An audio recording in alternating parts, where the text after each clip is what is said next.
Hi guys, isasama ko muna kayo papauwi ng bahay ni Amo. So ayan guys, nakikita nyo yung aking inuuwian pag nagdi-day off ako. Dito ako umuwi. Ngayon ay araw ng Lunes, January 1 at ako'y papauwi na. So ito yung nilalakad ko tuwing nagdi-day off ako. Medyo malayo. Pag mabilisan, habutin ka ng 15 minutes. Pag mabagal-bagal ay abutin ka ng 20 ganyan. So eto guys, ipapasilip ko lang sa inyo. Ayan, dito yung aking iniwan dyan. Diyan si Jara. Tapos liliko ako dun. Doon na yung bahay ng amo ko. Yung may sasakyan na yon dyan. Tapos doon ako galing kanina. Ayan.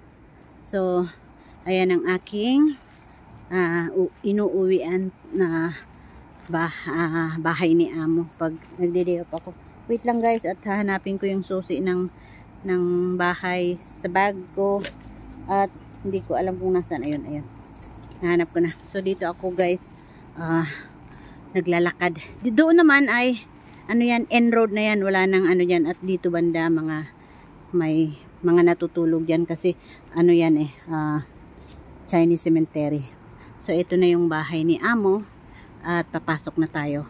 At ito naman guys ay wala nang tao dyan dito sa kabila kasi ano yan namatay na yung may-ari dyan, si Lolo, patay na at binibenta na yan. So baka gusto nyong bilhin. So yun lang guys ang ating vlog for today. Salamat sa pagsama nyo sa akin at ako'y papasok na sa bahay. Bye everyone and Happy New Year. Wait lang. Charan. Bye bye. Bye everyone.